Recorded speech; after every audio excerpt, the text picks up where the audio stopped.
So this entire series for the entire month of February, every conversation we're having is tackling some point of relationship and asking ourselves, how do we do this now that we're using reason as a guide? Last week, I told you about a song that I grew up singing called Falling in Love with Jesus. If you joined us early, and by the way, if you don't join us early, what you be doing? Get in here early so you can get some of that good music, man.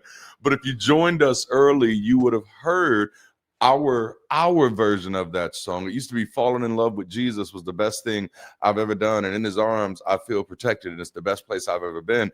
But for us, it's falling in love with reason, man. And it is a double entendre. On one hand, if I'm gonna fall in love, I need it to be a reasonable transaction. I need it to be a reasonable engagement. If I'm falling in love, I need reason to be guiding that decision. I need reason to be guiding that movement. But also, not only do I want to fall in love with people, and I hope just maybe 15 of y'all feel me right here, but it's also about falling in love with reason as well, falling in love with critical thinking, falling in love with logic, loving critical thinking, loving reason, loving understanding, loving wisdom, because by loving those things that help me understand the world that I live in, I can better navigate the world that I live in. I'm already preaching, and I ain't even in my notes yet, but I hope this is helping somebody. So we started this new series, Falling in Love with Reason.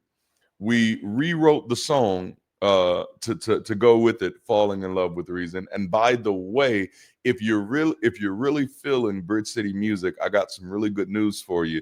It is now streaming on all major platforms. Can I get a hell yeah in the chat for that? That our music is now streaming on all major platforms: Spotify, Amazon, iTunes, Tidal, all of them. All of them. It's out there. So if you want to get some of that music in your life, go find it. All right, go out there and get it. All right, so last week we talked about friendship. Hell yeah, I love it. Last week we talked about friendship, and man, we had a really good time with that conversation. If you haven't checked it out, go back and watch Friends with Benefits from last week. If you have trouble finding it, you can find it easy on the global campus by clicking Sunday Sessions. But we started with friendships because friendships are chosen relationships with terms. And the whole point of this series is simple. It's relationships beyond superstition, right? Not cold, not calculating, but caring. So many people, when they think of reason, when they think of logic, they think of cold and calculating. But what I've learned is that reason has actually allowed me to expand. Ooh, this is good. Reason has allowed me to expand my containment of care. Does that make sense? Oh man, let me say it again. One thing that I've learned is that reason has allowed me to expand my containment of care. See, and we're going into this series in March, so I hope y'all are ready for this. But the greater gospel, or the greatest gospel, a part of my deconversion process was realizing that if I approach the world through reason instead of religion, I can actually love more people.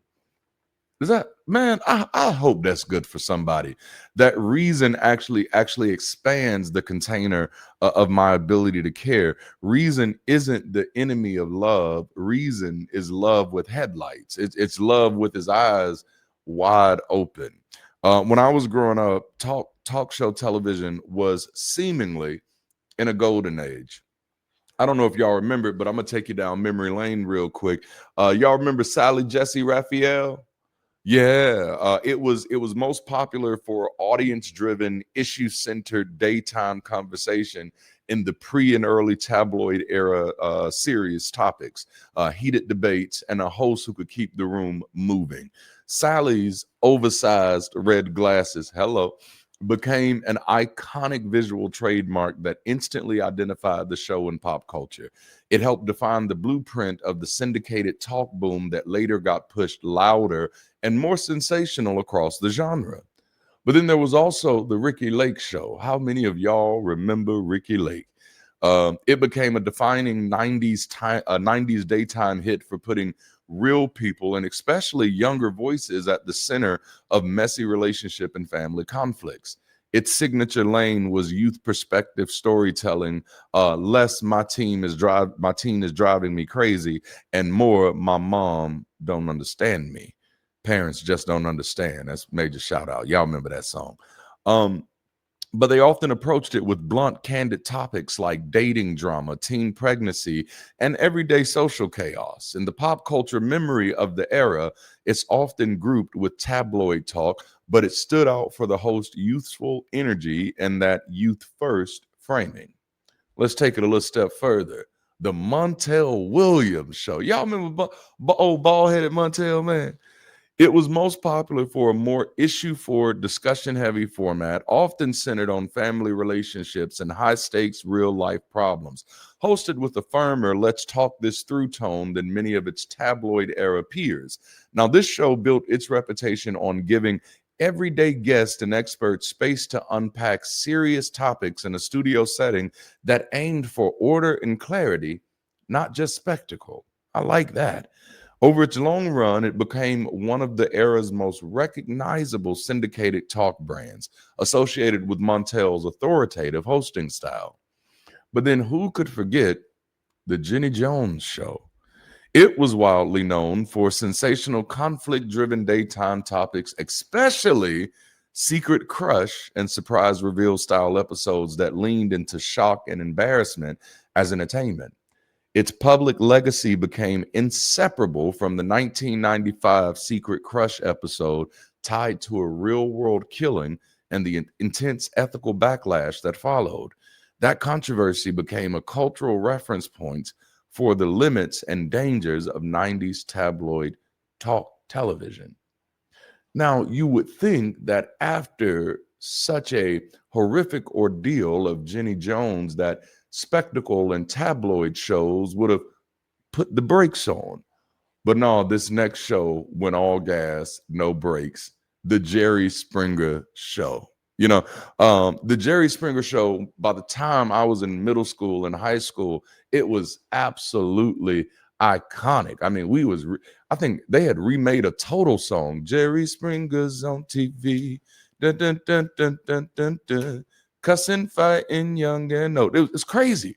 Like, Jerry Springer became most popular for chaos as format, outrageous guest conflicts, taboo topics, and on-stage blow-ups that blurred talk show and spectacle.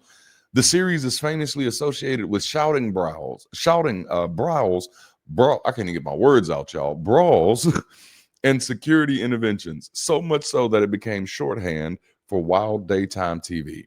Its cultural footprint is less about interviews and more about being the peak symbol of the tabloid fight era. I promise you, I'm going somewhere with this. The Geraldo Rivera Show, it was most popular for provocative confrontation-ready panels that put America's tensions on stage. Controversial subcultures, polarizing issues, and guests chosen to clash. The show's identity was tabloid debate with real heat, reflecting Geraldo's sensationalist journalist brand and appetite for high-friction topics. In the talk show ecosystem, it's remembered as one of the key bridges between issue talk and the full tabloid era. Now, this next one is probably the most popular talk show in the world, The Oprah Winfrey Show. It was popular for elevating daytime talk into a culture-shaping platform, big human interviews, emotional storytelling, and conversations that often set the national mood. Two signature Oprah effects were her ability to turn books into bestsellers through her book club and her blockbuster giveaways that became event television. More than any single segment type, it was known for building a trusted, aspirational tone that made the show feel like both therapy and Times Square. But then here's the last show that I want to hit in my introduction, the one that many people forget, but it was a show that was absolutely attractive, absolutely interesting, and kept you on the edge of your seats from episode to episode. And unlike many other talk shows, this one would have like a part 2 and a part 3 and a part 4. You could have not been on the show in 5 years, and then they're going to bring you back to do the same thing you did on the show 5 years ago for the next time around. Does anybody know what show I'm talking about? The Maury Povich Show. Now, it became most popular for paternity test television, dramatic DNA reveals, and the catchphrase energy of who's the father outcomes. Over time, that format, plus lie detector segments, became the show's core identity and meme, its most replayed memeable legacy. Even as daytime TV shifted, those reveals stayed synonymous with the brand and kept it culturally sticky for decades. Now, I considered Maury to be the most dubious of all of these shows because he always looked so sincere when setting people up to make fools of themselves. Now, Karen, this is your seventh time on the show, and all six times before, the previous men were not the father. What makes you so sure this time that Jerry is indeed the father? It was always the same type of setup, and he'd look so sincere. He'd be sitting on the edge of his chair, sleeves rolled up on the edges of his knees, and he's just looking at him like he really cared, knowing that this is about to be a joke and he's about to make good money of it. But the central question of his conversations does have some value for today's discussion, as it revolved around relationships. You either are or not the father. Maury managed to capture the attention of an entire nation and beyond by bringing a well-known secret, as a secret as old as the milkman. Mama's baby, daddy's maybe. And I want to capture that central question today and use it as our title. Are you ready for this? Our title this weekend is, Are We Related or Not?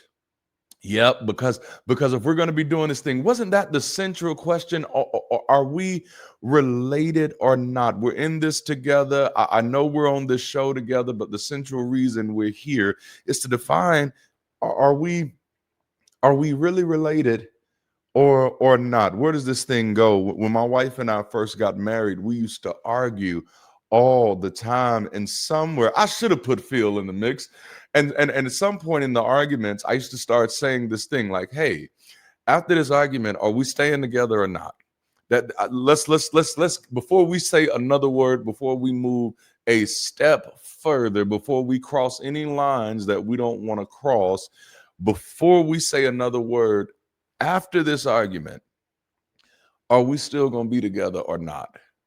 Are we still going to choose to be related or not? Are we related or not? Are we family or not? Because if we're still going to be together after this, maybe we should talk to each other like we plan on still being together after this. Did I go too deep for y'all too early? No, let's talk. Or are we related or not? Because this is where most people get stuck. Friendships break and people say good riddance, right? Friendships break, whatever, you gone. But family breaks and people say, well, that's just how it is. And I want to ask the question out loud, or are we related or not? Because some of us are living like related means required, even when the relationship is unsafe, disrespectful, or one-sided. If you didn't know, we're talking about families today. Last week we talked about friendship. This week we're talking about kinship, right? Because last week we explored that how many times we can be approaching our friendships from old paradigms, but if our friendships aren't safe from superstitions, then I can guarantee you that our family relationships, most of our family relationships, are based in superstitious maxims such as honor your father and mother, for your days shall be long, or train up a child in the way that they should go, and in the end they shall not depart from them. Honor your elders. You know, is these type of things that many of us have based our family relationships in. All right.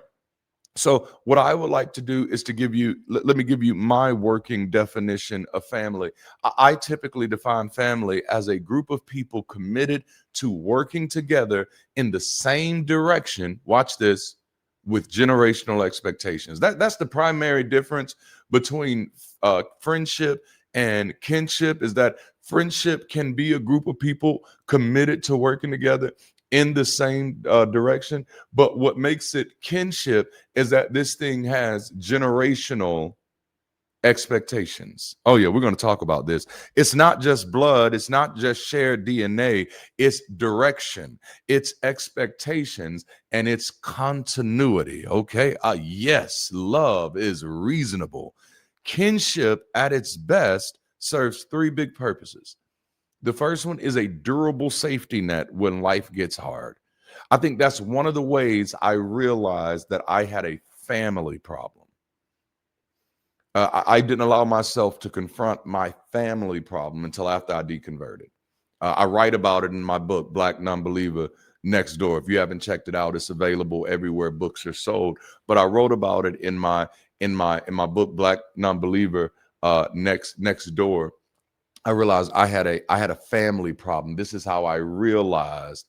This is how I realized that I had a family problem because I did not have a durable safety net when life got hard. Yeah, I didn't have no. See, every time life got hard, it was just me. Yes, y'all don't want to talk. That's when I realized, like, no, I have a family that's ornamental. We talked about this with friendship last week. I had a family that was ornamental, not functional. Kinship at its best, family at its best serves serves purposes. These three big purposes. The first one, listen, if you don't have a durable safety net, you might not have family. But the good news is you can do something about that. That second one is an identity anchor across generations. This is who I am. And that third one is long-term continuity, history, roots, and legacy. And by the way, just in favor of Black History Month, history means nothing if it's not tied to an expected legacy. Okay, yeah, let's go there. History means nothing if it's not tied to an expected legacy. Let me make this. Let me make this make sense. This is getting good. Jalapeno, habanero. I don't care who was the first unless we're ready to promote the next. Okay, y'all talk to me? Are y'all talking to me? Are you listening to me? Are you out there? In the words of John Legend, I can't care about who was first unless I'm also caring about who's going to be next. History means nothing without an expectation of legacy. What happened before means nothing if we're not talking about what we're expecting to happen next. Happy Black History Month. Ideally, let's get back to these notes. Family is the default support system when everything else shifts, when the job changes, when the marriage gets shaky, when depression hits, when grief walks in and sits down on the couch with you. That's when family means something. Family at its best doesn't disappear when life gets heavy. But here's the problem. Intimacy increases access and control, but does not always increase expectation. And so this is going to bring us to our very first question of today's discussion. And that is, what if we've been doing family wrong? Man, and that can kind of be a double entendre as well. Like, what if we've been doing family wrong? One thing I've realized is as relationships become more intimate, they tend to increase parameters of control and access while decreasing parameters of expectation. Does that make sense? They increase parameters of control and access. Like, and before you start thinking about the people who've done this to you, I want you to try to be. Come on, let's put on our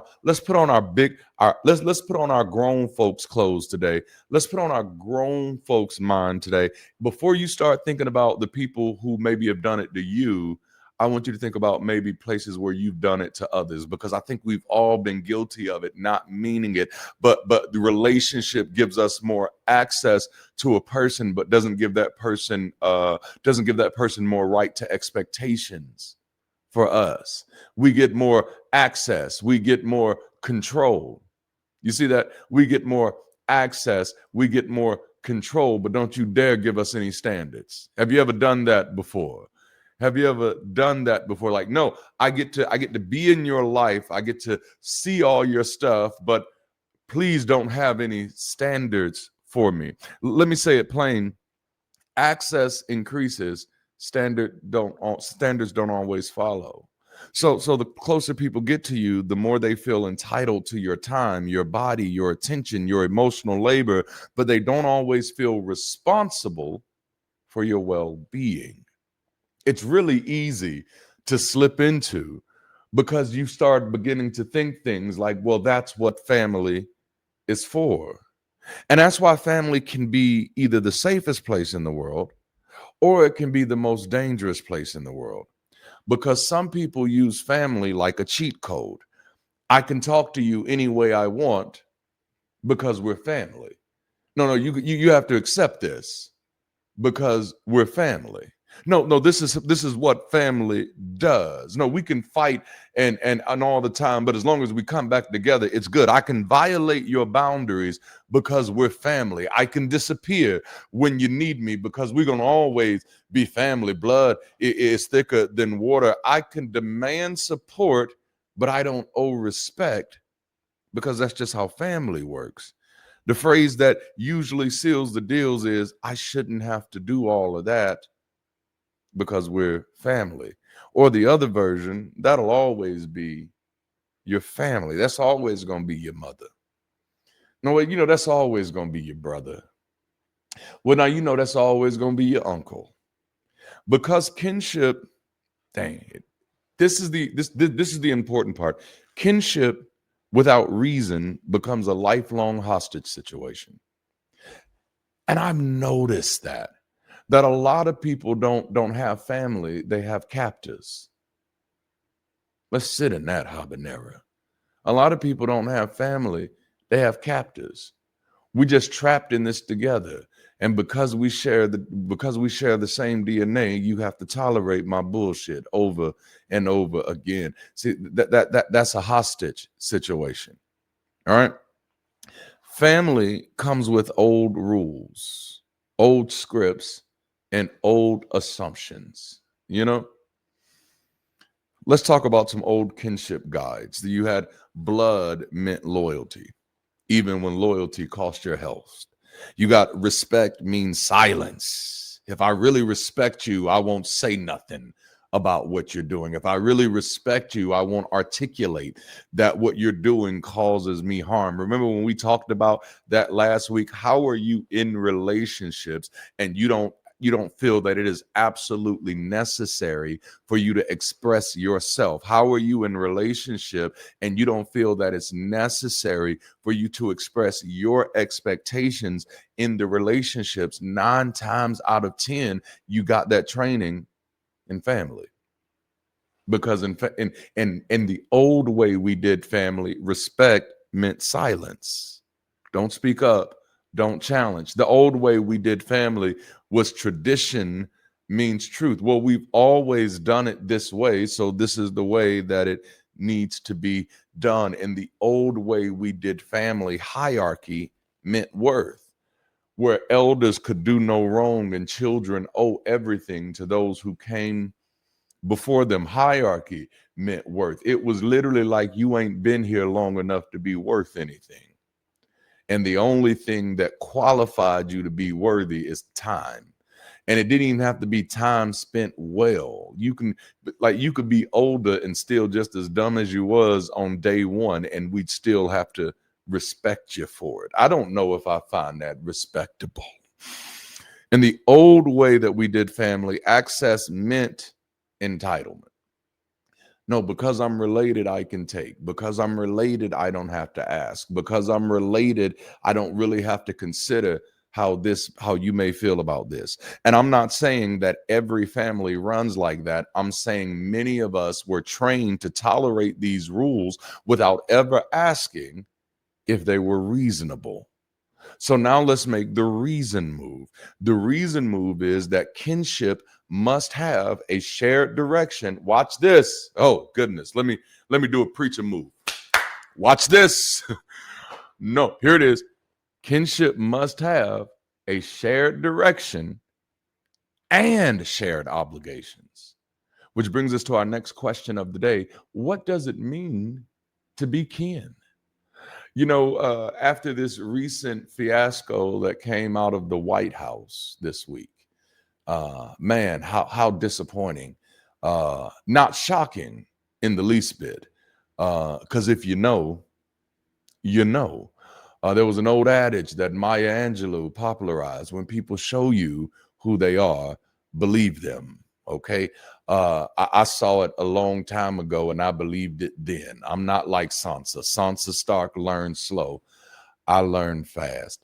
But what was even more disheartening was just the amount of people who shared the video and the imagery all throughout the internet, popularizing such a dehumanizing depiction of people. And one person shared it, and I got to share the quote that they shared with it, because they found someone else trying to make excuses for it, and they had to remind themselves, here's an old saying: everybody that's your skin folk ain't your kinfolk. All right. So the question is, what does it mean to be kin? If friendship is a chosen relationship with terms, we talked about them terms and conditions must apply. If we're gonna be friends, terms, we got to be friends with some benefits. Can I get some benefits? Can I get some benefits? But if a friendship is a chosen relationship with terms, then kinship is a chosen relationship with responsibility. Because family is not a relationship strategy. Okay, family is a fact. Family is, it's biology, it's paperwork. But kinship, which is what we're talking about, real kinship, where we know we're the same kind of person, when we know that we're the same kind of person. Real kinship is when the relationship becomes a durable safety net and identity anchor by choice, behavior, and commitment. Let's ask Wikipedia what Wikipedia thinks it is. Wikipedia says, in anthropology, kinship is the web of social relationships that form an important part of the lives of all humans and societies. Jalapeno. Anthropologist Robin Fox says that the study of kinship is the study of what humans do with these basic facts of life. Here we go. Mating, that's fun. Gestation, I like that too. Parenthood, I do that. Socialization, I'm all about that. Siblingship, I got a lot of problems there. So, etc. Human society is unique, he argues, in that we are working with the same material as exists in the animal world, but we can conceptualize and categorize it to serve social ends. These social ends include the socialization of children and the formation of basic economic, political, and religious groups. Okay, the big thing that I want to pull out of that is kind of like what we dealt with last week. Friendships should be more than just feelings, right? In the same way, family should be more than just fun.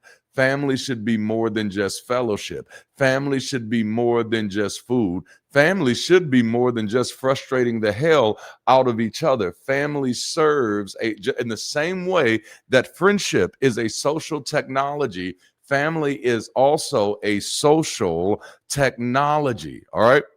It's a social technology. Okay, maybe Wikipedia gave us too much words. Okay, let's try Google this time. Y'all want to try Google? Let's see what Google says. Y'all know Google. Google is the original capital G, the real capital G. They used to say big G and little G. Well, I think we all know that Google is the big G and God is the little G. Okay, that was my little joke. It's a jokey joke.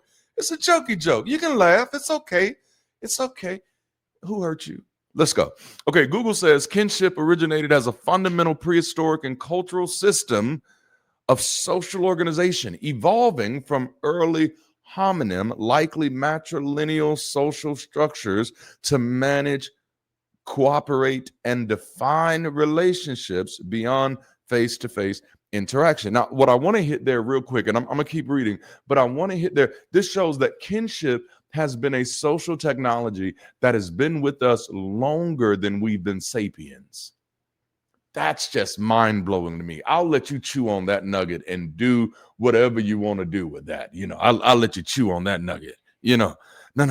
Okay, it's been with us for a long time, and started likely from matrilineal not patrilineal. Now, for me, another Black History Month nugget right here, that's not a surprise for me, because the further back in history you go, you do seem to find us more aligned with matrilineal type of recognitions. All right. So that's a part of who we are. All right. It transformed biological individualistic behavior into structured intergenerational social bonds, adapting to new subsistence forms like agriculture.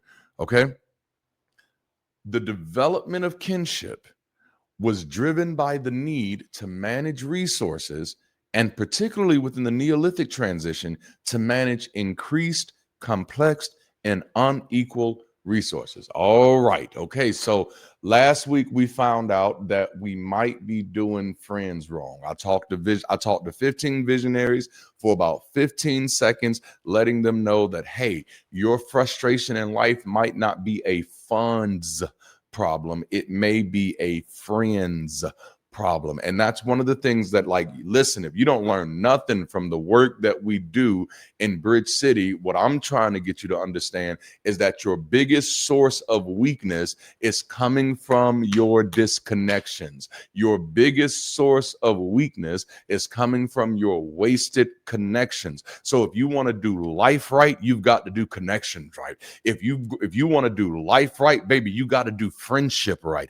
If you want to do life right, you've got to do family right. But the only way we're going to be able to do that is we're going to have to engage it with reason. We can't just be following the old rules of engagement. We can't just be following the old ways of tradition. We have to get an understanding of why we do, when we do, how we do, so that when we are in relationship with each other, we can communicate, we can connect, we can cooperate, and we can collaborate. Where there is no cooperation, baby, there is no family. We've got to get it right. Family doesn't just serve for memories. That's all family has become.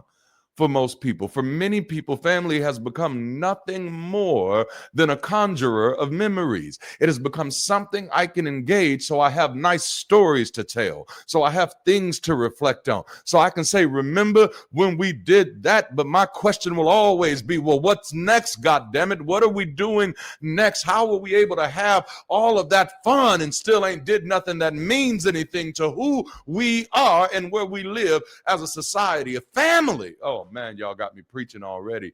If we are family, we got children that live in this world that got to learn how to navigate. If we're family, we have people in this world who don't have anything to eat, don't have food on their tables, or shelter on their backs. If we're family, then we have to be doing something about the problems that we're facing. If the question were free, if the question for friendship was, how are you here? You're here with me. You see how bad we're struggling. How are you here and not helping? Then it has to be, then the standard for that question has to be even higher for family.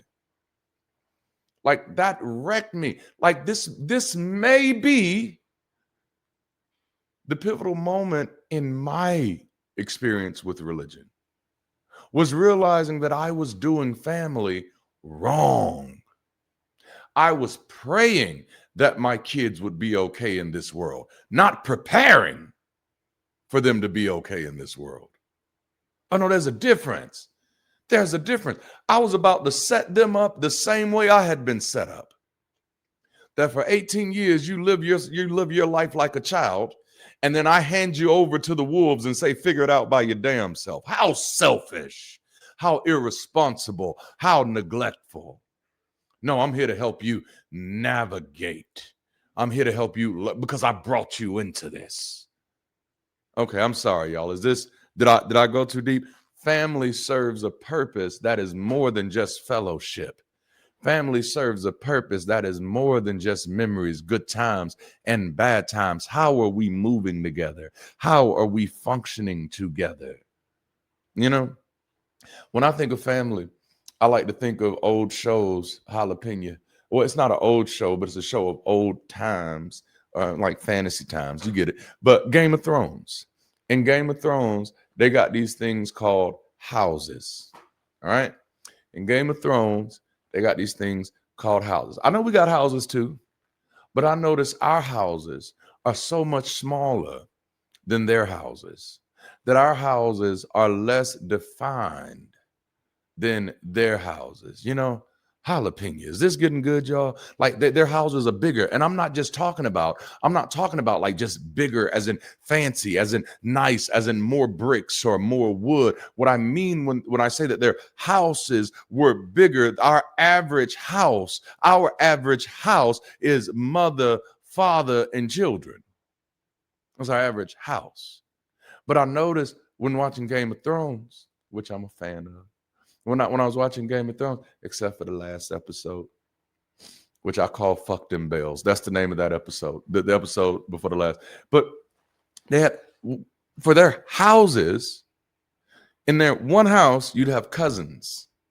In that one house, you'd have people who were blacksmiths. In that one house, you'd have people who were responsible for the horses. And in that one house, you'd have people who are responsible for an education, because that's what family is. Family is the system. Remember, I told you those group of people working together in the same direction with generational expectations. And sometimes I wonder why our families stay so small, because I'm like, nah, bro, you got to look around. For everything that we're expecting, we're going to need more people. I don't know if y'all remember Jaws, but I used to love Jaws. Dun-na. If we was in the building right now and the live band was here, I'd have them playing the Jaws music right now. Dun-na, dun-na, dun-na, dun-na, dun-na, dun-na. You got the music coming up, and a man said the line that went down in cinematic history, I think we're going to need a bigger boat. See, that's my approach to family right now. When I look at the situation that we're in, we ain't got time to be playing with it. We ain't got time to just be playing games and making memories. I think we're going to need a bigger boat. What's my job? What's my job as a parent is I got to build a bigger boat, okay? So the big point is the development of kinship was driven by the need to manage resources. Family is a strategic response to the reality of the world that we live in. Damn, that's not in my notes, but it should have been. Family is a strategic response to the reality of the world that we live in. It's the reminder that, oh shit, I can't do this by myself. I'm good, y'all. I'm telling you, I'm real good. I'm good at a lot of things, bruh. I'm so good at a lot of things. I can computer code, I can sing, I can play the piano, I can turn stuff that ain't supposed to be stuff into stuff that it can be for me. Like right now, I'm all well lit, and that's just because I took some phone tripods and I took some bar lights from Lowe's and I combined them things together. And when their powers are combined, they become something I need them to be in the last minute. That's the way that I do things. I'm good at a lot, and I know I am. That's why I walk with my head held up high. That's why I walk with my shoulders back, because I know I'm good at so much. I'm capable. Man, there's not much you can put in front of me that I can't do. But as good as I am, as bad as I am, as talented as I am, I can't do it all. And the world is so big, you know? Once I realized how serious family was and how much of a requirement that it actually is in order to be able to navigate without losing your mind and without losing yourself, and to still have some sense of joy. Like, that's what's wrong with some of us right now. The reason we're always mad, the reason our blood pressure is high, because all of us didn't have a silver spoon. All of us didn't have other people opening doors for us. Some of you that I'm talking about right now, you have spent your whole life since leaving home having to get it out the mud, having to get it for yourself. And I don't care what nobody say, that shit transforms you. It does something to you. You've had to do it so long for by yourself. And I hope you're proud of yourself. No, pat yourself on the back, stand up proud. No, be happy, be proud of what you've done. But I hope that through the work that we do, that you don't have to do that no more. You don't have to do that no more. I'm working on a new story. I write And I'm kind of preaching to myself right now because I'm one of those people. I'll do everything myself. So I've been working lately to try to give myself some of my time back so I can just have some joy. You know what I'm saying? And so I've been working on a story because I love to write. I love creative writing. And the name of the story is Pressure. All right. The name of the story is Pressure. And the main character in Pressure, he has high blood pressure. But it's like a superhero story, but it's kind of dark. Okay. You won't get the darkness to the end, but I'm going to walk you through it a little bit. This ain't in my notes. I just want to tell you about it. Do y'all mind if I tell y'all about Pressure? Do y'all mind?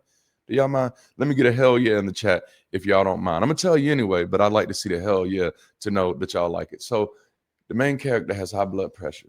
And one day he works at a bank. He's coming home from the bank. He works at a bank in the inner city somewhere like Birmingham, Alabama.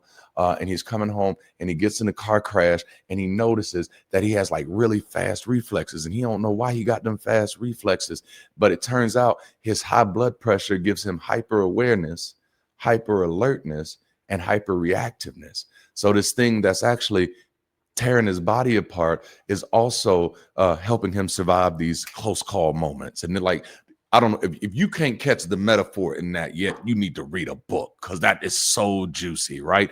And so listen, so then one day he's coming, he's walking from work because now he don't got a car because it was a car accident, and so he's walking from work and someone is trying to rob him. Someone is trying to rob him. And again, that hyper alertness that I love y'all. Y'all are amazing, man. That hyper alertness kicks in and he does his little karate chop thing, and he don't even know karate, but it's his body kicking in from all of that pressure that's in his body. Every time his blood pressure spikes, he goes into action reflexively, reactively, with not much control over it, but it always gets the job done. And it just so happens that there's a film student in the background who caught it on film and said, "Oh, I think something's happening here."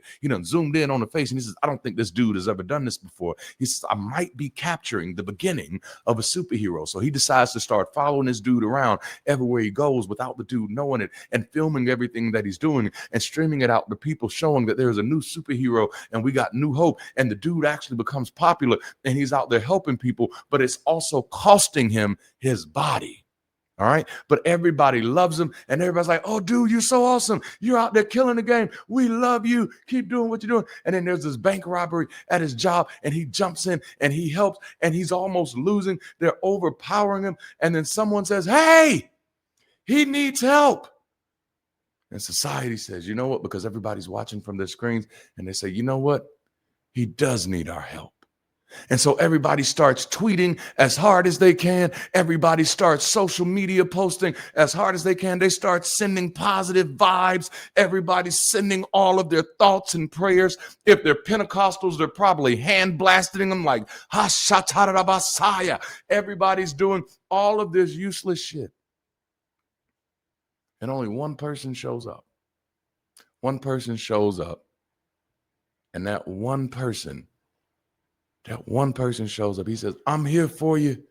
I haven't named the main character yet, so we'll just call him Big Guy. "I'm here for you, Big Guy." And he looks up. He's almost defeated. And he sees that one person and he gets a last bit of energy and then he beats him. I don't know what he's going to do to him, but he beats the people. And everybody's watching, is cheering. And the film student is like, "Holy crap, this is amazing." And he goes ahead and starts putting his camera stuff up. It's a wrap. And then the one person who shows up goes and helps the hero from the crime scene. And he takes him and sets him down. And he's the only person that witnesses the hero taking his last breath. He's the only person, And I share that story.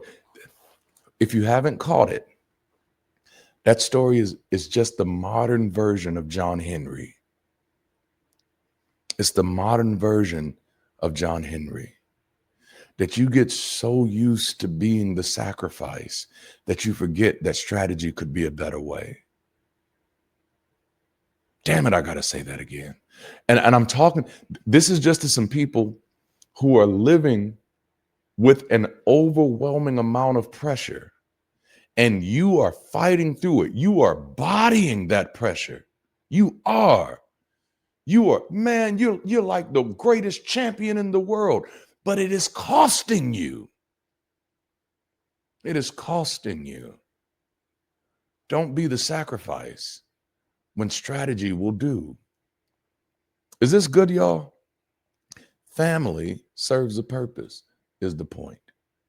I get that I'm winning all of these battles.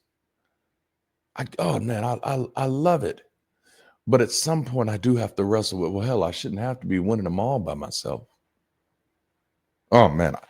So look, when that book comes out, when that movie comes out, when that television series comes out, y'all are all going to go support Pressure, right? Jalapeno. Pressure. I tell you, I love writing stories. I'm a writer. What can I say? What can I say? People get on to me like, I can tell you reading from notes. Yeah, my notes. Hello. Okay, come on. All right, so family served to organize society, determine social structures, and define behavioral obligations. So here's the question: are we family or are we kin? Because you can be my family and not be my kin. I found that out. I found that out the hard way. That I got a lot of people that are family by blood, but we not kin. We're not going in the same kind of direction. We're not sharing the same same kind of expectations. We don't carry the same kind of obligations towards each other. See, kin is when care obligations show up, especially when life gets hard. You know, no. I'm obligated to be here. As a parent of 4, this is why my standards on family are so hard, is because I'm a parent. And so and I don't, watch this. I consider parenting a familial relationship, a kinship relationship. I feel like all the kinship relationships should be the same. So the one thing that my kids know, the one thing that my wife knows, even if we're mad at each other, is that I'm obligated to show up. That's family. No. If you get a choice whether or not you care, then you ain't no kin to me. Oh man, I'm gonna have to write that song. You ain't no kin to me. No. If you get a choice and your obligation to support, then we're not kin. Well, I would support you, but I don't. We're not kin. What did Kendrick Lamar say? Like, I cut my own granny off if she don't see it like I see it. After years of my mother disappointing me in her behavioral obligations, I told her the next time, like, hey, you can't come back into my life until you go through BridgeCity. You got to go through BridgeCity 101, because you don't know nothing about me. You don't know who I am. You don't know what I'm working on, and you don't care to know. You don't treat it like an obligation to actually get to know what I'm working on, because you and your relationship with your imaginary friend that you don't even serve has already told you that I'm not worth anything. And so if your imaginary friend, if a voice in your head can tell you that I'm not worth anything, or that the voice in your head can tell you I'm doing the wrong thing, then you're not kin to me. Kin is when care obligations show up, especially when life gets hard. Kin is when there's continuity, not just contact. No, I can depend on this. Kin is when there's a shared direction, not just a shared history. I don't care that we came from the same house if we're not headed in the same direction. No, I'm not one of people. You got some people who like, no, I was born here and I'll die here. I'm not one of those people. Where I'm born, watch this, where I'm born, who I'm born to, when I'm born, is all just a matter of circumstance. And none of it is a matter of requirement. None of it is a condition that determines who I am and where I'm going. It is simply a matter of circumstance. So if you really want to stay in my life, we've got to be going in the same direction. Otherwise, what are we doing? Kin is when there are standards, not just access. I want you to think about that with every relationships that you have. Do you know the lines? Do you know the standards of every relationship? that you have. And I ask you this, I'm not trying to make you feel bad. I promise you not. This is for all of us to check ourselves and say, hey, are there any relationships in my life that I don't know what the standards are? That I've never been asked, because most times it's not even expectation. But I dare you, if there are people that you love in your life, start asking them, hey, is there something you've been expecting that you've been expecting from me that I haven't been providing? Are there standards that you've been holding me to that I haven't been fulfilling? Are there boundaries that you don't like crossed that maybe I've crossed a few times? Have you ever done that? Because that's when it gets real. Here's a sentence I want you to sit with this weekend. Family should be sturdy enough to survive expectations. If I can't expect anything from you, what are we doing? If it falls apart when you ask for basic care and respect, that wasn't kinship. We have two children that are getting ready to go into college. Two children that are getting ready to go into college. Okay, we're going to go from a household of 6 to a household of 4, and I don't know how that's going to impact my younger kids. They're going to be seeing their older siblings empty, rooms, not having them to talk to every day like they normally do, and they're going off to college. And I don't know about you, but I'm familiar enough with life to know that college doesn't always work for everybody. That some people go and things get hard. Some people go and they need to take a break. Some people go and they don't feel like they can make it. And for many students, that can be the scariest thing to go through in the world, to be at college, to be for the first time outside of your natural habitat. But do you know how many students have had this happen to them? Well, where they're there, something happens and they call home. And that's the one place they can't go. If it falls apart when you ask for basic care and respect, then that wasn't kinship. That was convenience with blood ties. So here's our next question of the weekend. What if we asked the hard questions? Because that's ultimately what stands in the way of reasonable relationships. What stands in the way of us getting the most out of our relationships? What stands in the way of us not maximizing our relationships is that we're not comfortable asking the hard questions. So let's get practical this weekend. Here's some audit questions. When life gets hard, do you move toward me or away from me? Now, this is something that I pay attention to. When life gets hard, do you move toward me or away from me? Mm-hmm. Which direction do you move? When I'm frustrated, when I'm stressed, when I'm going through a panic attack, do you move closer to me or away from me? Do you treat my boundaries as disrespect or health? If I say, hey, that's the line, I really appreciate if you didn't cross that line. Do you feel disrespected that I have that boundary? Oh.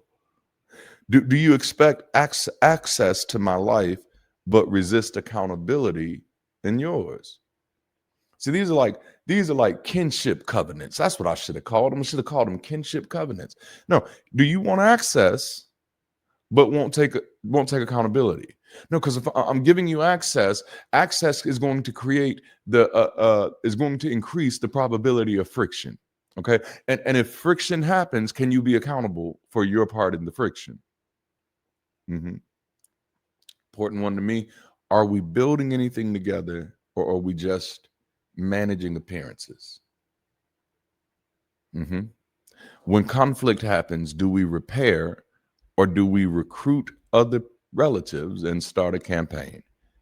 And this is where a lot of us begin to realize something. Some families are a default support system, and some families are a default stress system.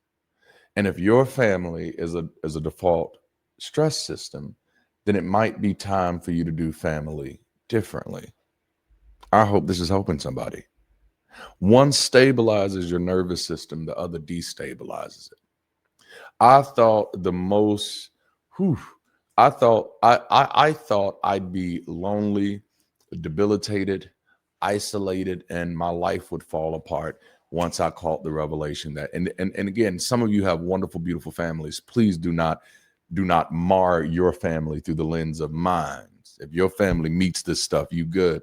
But I thought like me separating from my family was going to be the most like gut-wrenching thing in my life. But it actually became my safety net, because I realized that much of my stress was tied to expecting people to be something that they had never demonstrated themselves to be. You know, this is why you don't see me doing as much screaming about what's going on in the world, because I no longer live in that place where I'm expecting somebody to be who they've never demonstrated to be. That's probably one of the most freeing places you can get to. Well, this person is doing this. Yeah, I know. That's who they've been. They didn't change. This is this this this is who they are. Now that I'm no longer expecting them to be my family, now that I'm no longer expecting support to show up, now that I'm no longer expecting them to be dependable, it's removed that level of stress from my life, and it's put the responsibility on me to actually identify stable structures for my life. So if I were writing new rules of reasonable kinship, I'd write something like this: access must be earned even in family. Even in family. Who? No, you still have to earn your access, because how do I know I can trust you with it? Mm. And this is something like, and look, this ain't for everybody. This is me, and if you like it, I love it. If you don't, I don't care. But a part of this is you learning how to love yourself and how to treat yourself, that you're worthy of standards. And I find that for a lot of people, that's scary, to treat themselves like they are worthy of standards. No, who am I to ask for all of that? You. Who am I to want that?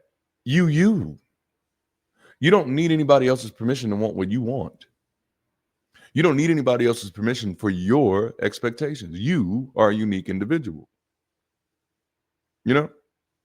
So no, if someone is going to have access, even if it's family, if you're going to have access, you're going to have to earn it. Being related might explain closeness, but it does not justify entitlement. I hate to use a scripture for this one, but I got tired of casting my pearls before swine. If you're not going to value me, then you're going to depreciate me. Whew. Rule number 2, obligation goes both ways. It goes both ways. If you can demand loyalty, you can also demonstrate care. If you can request support, you can also offer respect. If I'm in a relationship with anybody, friendship, kinship, partnership, membership, all of it comes with obligations. That's the only way you can come with benefits, is if it comes with obligations. Rule number 3, tradition is not a substitute for trust. Because we've always done it this way is not the same thing as this is safe. Because we've always done it this way is not the same as this helps. Many times when tradition is attacked, the first response that people like, well, it ain't hurting anybody. Well, that's not the question. Is it helping anybody? Rule number 4, repair is a requirement. Family that can't repair is just shared trauma with matching last names. If there is not a model of reparation in the relationship, then this is trauma, and it's repeated, and it's a cycle, and it's going to keep on keeping on. Okay? Now, I know somebody heard me and got uncomfortable there, but it's because we were trained to think that boundaries themselves are rebellion. But boundaries are not rejection. Boundaries are the blueprint for sustainable connection. The difference between a river and a swamp is boundaries. No, let that imagery set in. Let it settle in. The difference between a river and a swamp is boundaries. Your life starting to give off a little smell that you don't like, there might be a lack of boundaries. Things aren't growing the way that you wanted them to grow in your life. Habanero. That might be a boundary problem. Rivers are defined by distinct banks that direct flowing water, while swamps are generally unbounded, stagnant, or slow moving. In other words, nothing knows where to go. Nothing has any direction. There is no flow because there are no boundaries. Boundaries don't just show people which lines not to cross, it also shows things where to flow in your life. Damn, this is good. I'm in ultimate preacher mode right now. Oh no, we need all the music. We need the lights, the fog machine. We need all of that right now. Oh, this is too good. Rivers have strong, fixed boundaries that contain the current, whereas swamps consist of amorphous or spreading water, often creating a mire or a wetland. So now let's deal with our big phrase. People say that'll always be your family. My answer is they're family, but we're not related. Whether they are your kin depends on whether they can participate in the purpose of kinship. Because the purpose of kinship, it is not control. Okay? It is not access. It's distributed care. It's distributed care. That's the social technology of family. That's the social purpose of kinship, is to distribute care. The purpose of kinship isn't control, it isn't access, it's care. It isn't entitlement, it's continuity. It isn't access without standards, it's access with obligations. If I can't count on you when life gets hard, then functionally, we're not operating like kin. And I'm not saying you got to cut everybody off. You don't got to be me. You ain't got to go jujitsu, kung fu fighting, kung fu panda on everybody. But I am saying we need reasons so we can stop confusing blood ties with safe ties.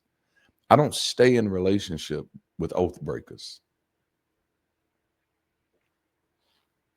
I don't. You're an oath breaker. Be gone from me. Nope. I don't stay in relationships with oath breakers. Also don't do relationships with cowards. That's another thing. Now I tell people sometimes, like, whew, y'all get the nice version of me, but there's a whole person in here. Okay. I don't do relationships with oath breakers or cowards. If you're a coward, I can be friendly to you, but you can't be my friend. I can't do it, man.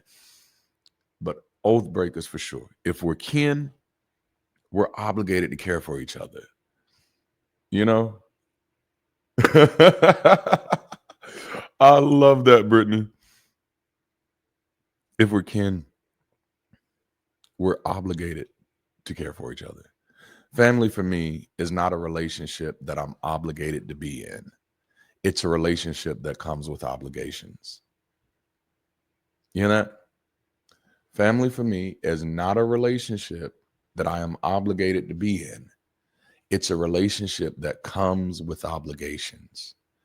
Like when I opened up, I told you, my wife and I, when we used to have these big arguments when we first got married, we'd have to get that to that point and say, look, are we staying together after this or not? Because if we're staying together, then we have an obligation to talk to each other like it. You know what I'm saying? No, we have obligations to consider each other in all of our decisions. We're obligated to support each other. And this is my final question of today, and we're going to get ready to get up out of here. What if kinship had generational expectations? What if this wasn't just about how I feel today, how we feel in the moment, but what if we knew that the way we relate would also help reshape the world we live in and share? Otherwise, why are we doing it? One thing that I like to bring people attention to is that these are social technologies that we are misusing. We're expecting somebody else to use them on our behalf. We have to get ourselves back in position by being intentional about our relationships. Now, if you're going to be my friend, it has to be a productive friendship. This friendship has to help us get where we're trying to go. And maybe the friendship will evolve into family, because that's the biggest thing about doing family with reason. Now that I'm falling in love with reason, nobody gets to choose my family for me. I get to choose that. Blood doesn't determine who my family is. Behavior does. Oh, can I say that again? How you my family and we don't behave like that? When my children were young, I keep playing with my zipper on my jacket. I'm sorry. Neuro spicy. When my children were young, every time we go out somewhere, people would say, "Oh, they are just so well behaved." And after a while, I started getting offended. 'Cause I'm like, what the hell you think I'm doing at home? Like, why are you surprised that my children are well behaved? You know what I'm saying? Why are you surprised that my children are well behaved? They behave like me because we're related. Y'all, I can take my earbuds out, walk away, take up an offering, and roll out. No, they behave like me because we related. Blood doesn't determine this relationship. Behavior does. This is what I mean by generational expectations. The social technology of family is supposed to allow us to be a people who can protect the vulnerable among us.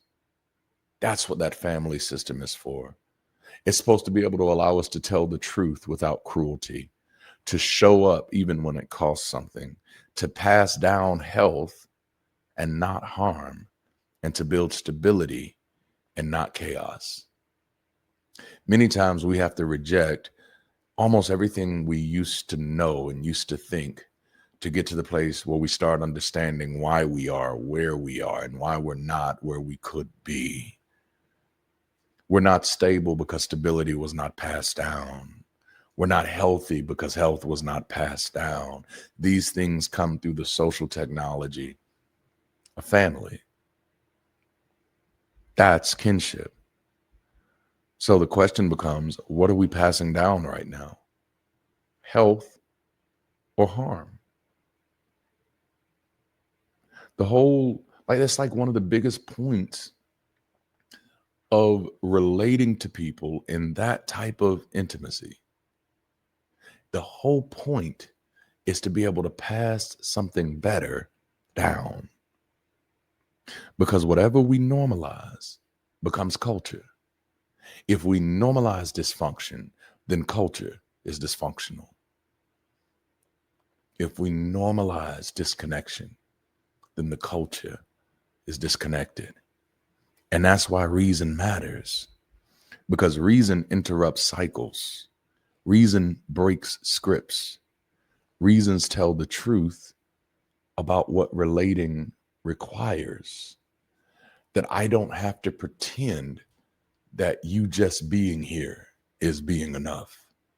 There is more that comes to being in my life than just being around.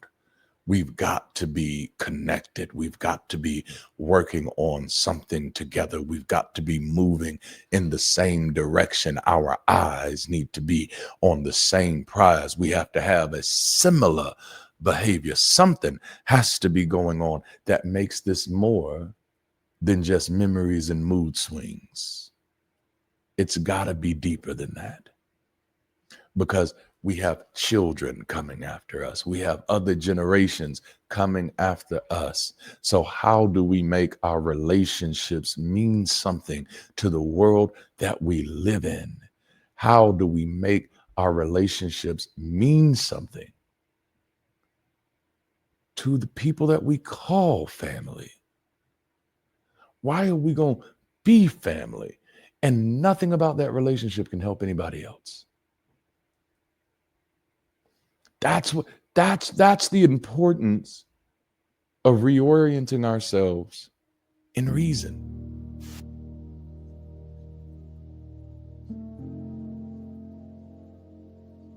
Why are we connected? Why are we related? How does this help you? How does this help me? And how does this help who's coming next? How does this help get us to a better tomorrow?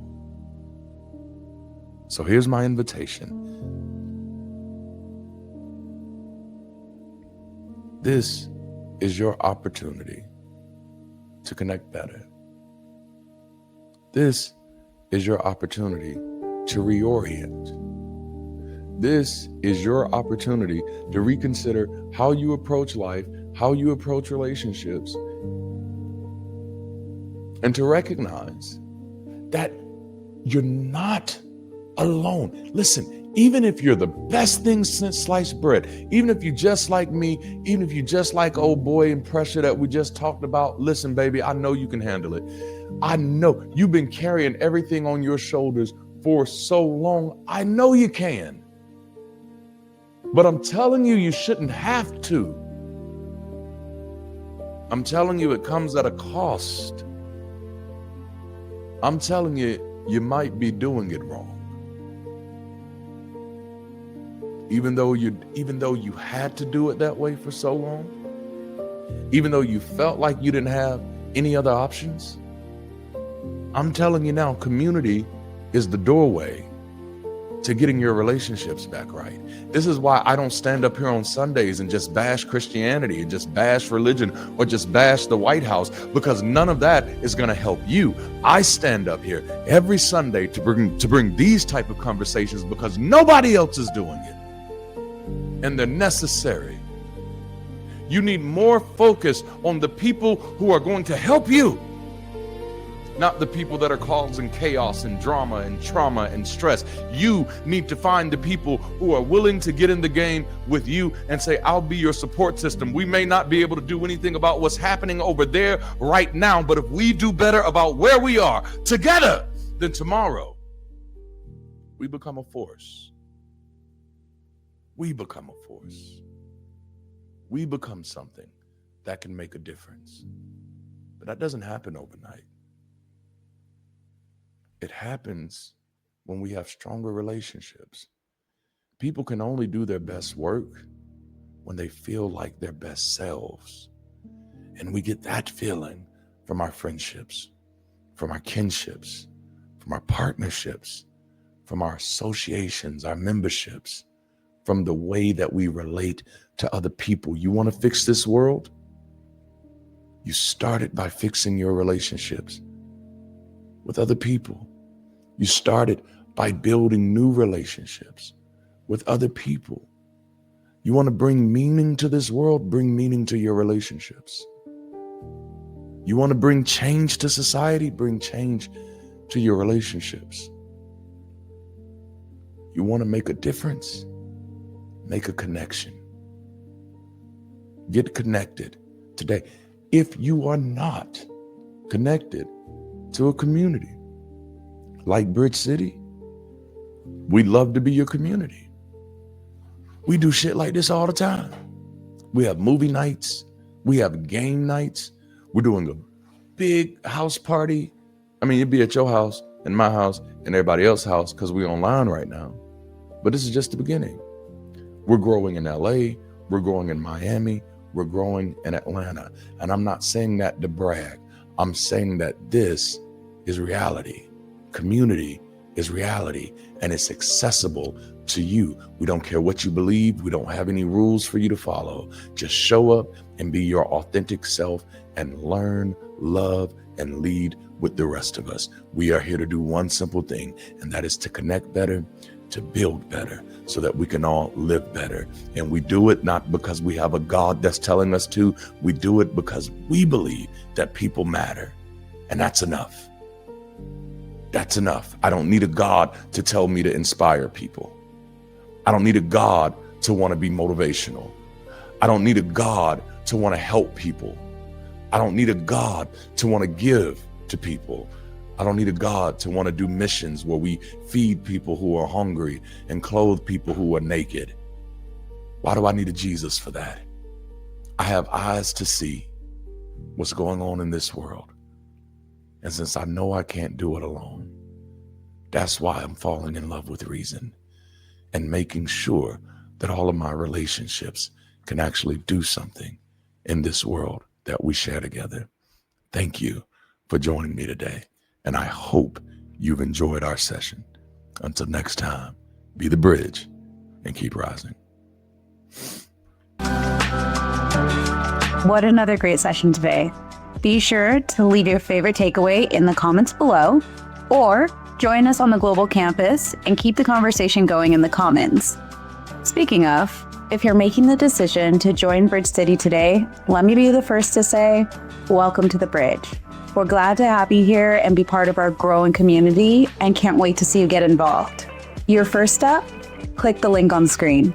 There, you can take your first steps as a new member on our global campus. Once you're in, it's easy to get involved. We have a pathway in place for you to learn about the BridgeCity campus and mission. So by the time you finish your first steps, you'll not only know more about your new community, but how to plug in and make a difference. So if you're ready to join, click the link now to get access to member-only content. We have conversations, clubs, and even courses. We can't wait to welcome you. And for everyone, if you value these conversations and believe in the work we're doing as a global community, let's take a moment to pause for generosity. Your support helps make this community accessible, sustainable, and growing. It empowers our bridges to not only reach further, but support more people on the journey. With the little support we've received so far, we've been able to accomplish so much, impacting hundreds of people through these Sunday sessions, events, and of course our global campus. But imagine how much more we could be supporting, establishing, and promoting with consistent financial support. Your weekly or monthly support, large or small, empowers us to establish new spaces, train new leaders, and power new projects that move people forward and help them connect better. That's what BridgeCity is all about. The donation link and QR code are on the screen now. For anyone who is willing and able to make a statement of financial support today, we appreciate you. You make this possible. And lastly, don't keep this to yourself. A bridge is only as effective as the places it reaches. Help us reach new places by sharing this experience with someone and showing them there's life after uncertainty. Together, we can reach the world. Thank you for joining us for the Falling in Love with Reason series. For our visitors, we hope to see you again next weekend. The first time you're a visitor. The second, you're a guest. If you come back a third time, you're as good as family. To our members, stay updated on events and activities by checking the Commons, clubs, and the Global Campus calendar.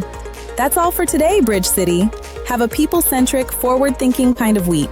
Until next time, keep rising and be the bridge.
closer to you.